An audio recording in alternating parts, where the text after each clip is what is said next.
If you're enjoying video games live on TV, we have an opportunity for you to experience this one-of-a-kind show live when it comes to Montreal this fall. Mountain Lake PBS has exclusive tickets to the October 26th performance of Video Games Live at the Bell Center. When you make a generous contribution of $300, we'll thank you with a pair of parterre-level tickets to the spectacular concert experience, plus a pair of backstage passes to meet creator and host Tommy Tallarico and other featured performers after the show. Single tickets with the meet and greet opportunity are also available for a contribution of $150. Meet and greet passes are limited, so reserve yours now. If you'd prefer to attend just the concert, support Mountain Lake PBS with a contribution of $225 for a pair of tickets or $115 for a single ticket. These are the best seats in the house and are not on sale to the general public, but you can get your seats right now by calling the number on your screen or visiting mountainlake.org. You can see what Tommy means when he says that this show has all the power and emotion of a symphony orchestra mixed with all the energy and excitement of a rock concert, and then all that, it's mixed with the technology and visuals and the fun of a video game. It's been an incredible experience so far, and the finale is yet to come. We'll also hear more from Paul and Tommy in just a minute. Video Games Live is the type of program that you cannot find anywhere else on television. This program is so different. Because of that, you would never find it on a commercial station. But we see the value in this show. Tommy believes that video games are culturally significant and artistic, and we agree. If you think that shows like this one deserve a platform, now is the time to make your call or go online to mountainlake.org and let us know that you agree too.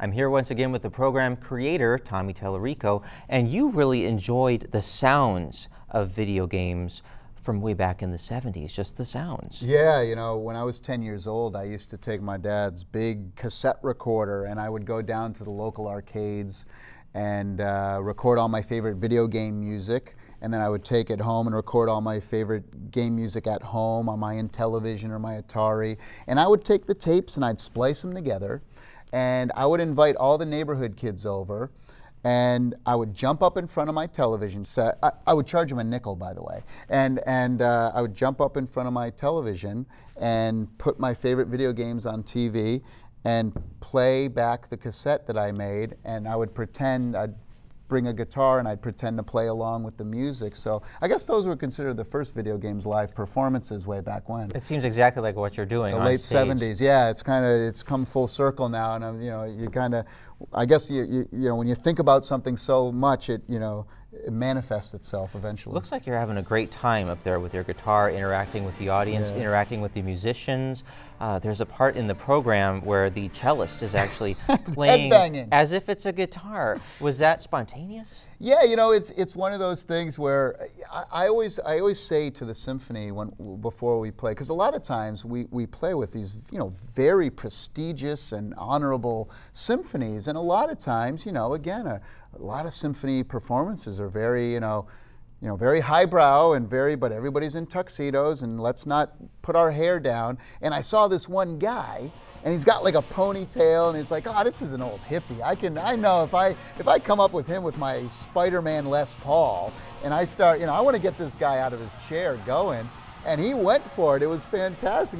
He pulls his hair out, and he's got the long hair, and we're head banging with each other and stuff. So yeah, I mean, I always tell the symphony, I say, look, video games are fun. We like to have fun. We don't take ourselves so seriously on stage. We just want to have fun, and I want everybody here to have fun. And if you feel like bobbing your head, or if you feel like getting up out of your chair, go for it. Go for it, absolutely. You know, you don't have to sit there and be afraid, because the reality is that symphonic orchestral musicians, they're just like any other musician in the world.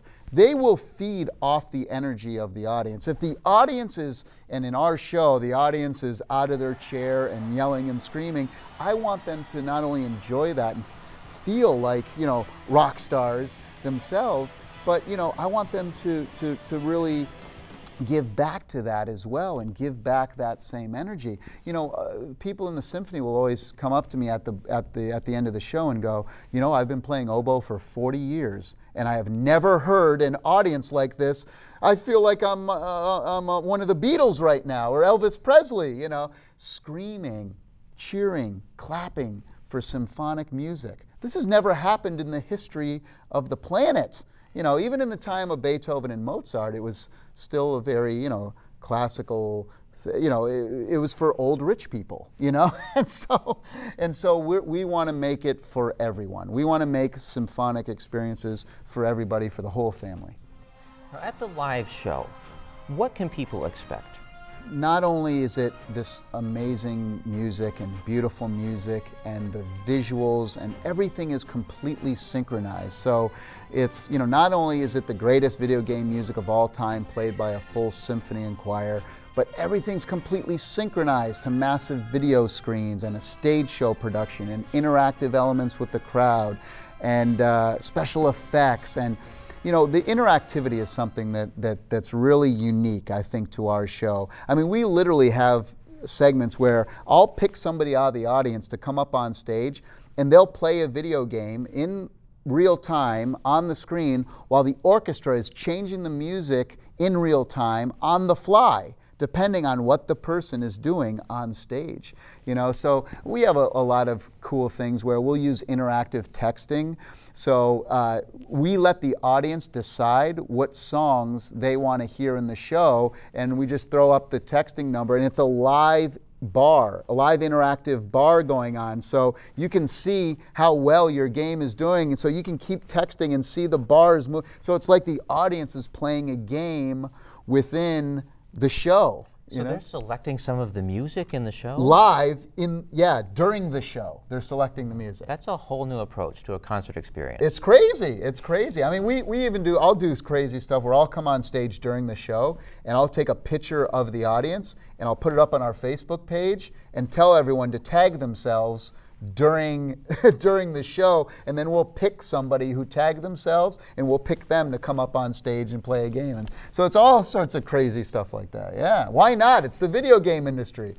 Now, one thing that's really fun for some of the people is to actually meet the performers in the show. Yeah. What can people who go to the meet and greet expect? Yeah, so this is great because the show in Montreal is one of our special shows, and we play about 40, 50 shows a year, and certain shows we have huge meet and greets for. Montreal is one of them because it is such a hotbed of game design. So with Ubisoft and Electronic Arts and so many more. So some of the greatest game designers of our time are based out of Montreal. And not only game designers, but artists and programmers and producers.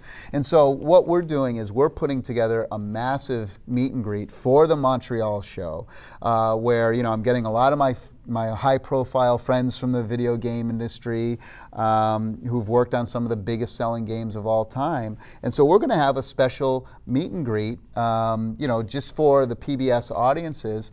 We hang out. We want to hang out with folks. We want it to be a, you know, a Q&A kind of one-on-one experience with everybody in the room. So we bring people in a room and the performers, and, you know, we all come around and, you know, just talk to folks. But it's going to be a who's who of game design and game creators for the area as well. So, you know, some amazing games have been made in Montreal. Splinter Cell, Assassin's Creed, Prince of Persia, one of my original games.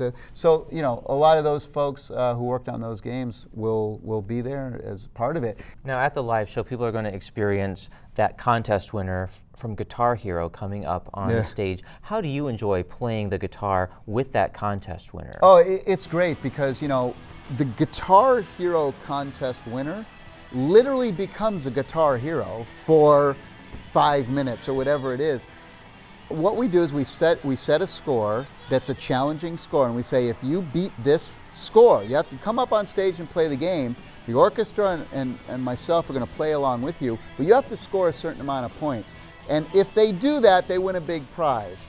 And so if you can imagine now, the whole audience now is behind this person. And you know, the more and the closer and closer that they get to the score, the audience and the energy level just gets higher and higher. Here's somebody who is just sitting next to me in the audience, now they're on stage, and we're cheering for them. And the people who win the contest are really amazing. So, and to see their skills on stage and their fingers going like crazy, you're like, oh my gosh, it's like you're you're watching, like, you know, something that you've never seen somebody play with the speed and the accuracy before, and they're scoring amazing points. So it's something special that again, even in the PBS special, we had this little 9-year-old kid, and he had long red hair, and he was the winner of the contest, and he came out, and again, he does it right towards the end, and the audience goes nuts, and it's just so. He did really well. He did amazing, and it was so great to have him be a part of it. We had such a great time talking with Tommy in the studio, and we couldn't fit the whole conversation in the show. If you want to see the complete interview, check out our Facebook page. As Tommy said, the meet and greet in Montreal is a very unique one. Montreal has such a huge community of gamers and game developers, so it'll be a big crowd. If you want to be at the concert, the meet and greet, or both, now is the time to make your call or go online to support Mountain Lake PBS. Chris and Kate Bullock came to our meet and greet during Video Games Live last year in Montreal. Let's hear what it was like for them. After the concert, we were able to go backstage, and when we walked into the room, it was a whole bunch of people, but right away you saw Tommy, and you saw the conductor of the orchestra, and the flute player that did Zelda and also sang, and the pianist, and I don't remember whether he did Final Fantasy or Mario Brothers. He did Mario Brothers. Okay. That was phenomenal. All of them. Yeah. Yeah. But there were, all of the top performers were down there and came right over to us. I walked in the room, I'm like, who should I approach first? And each of them came right over, hey, how are you? Where are you from? Do you want me to sign that for you? I've got a pen. And I didn't have to ask anything. And they're like, do you want a picture? Here, that person can take a picture of us. And so we left with pictures and signatures and everything. And just a really, you know, a great time. The whole ride home, we were just, you know, talking about how amazing the concert was, reliving moments from the concert that we liked the most, and just we left with such a friendly feeling from everybody there. They were genuinely interested in what we thought.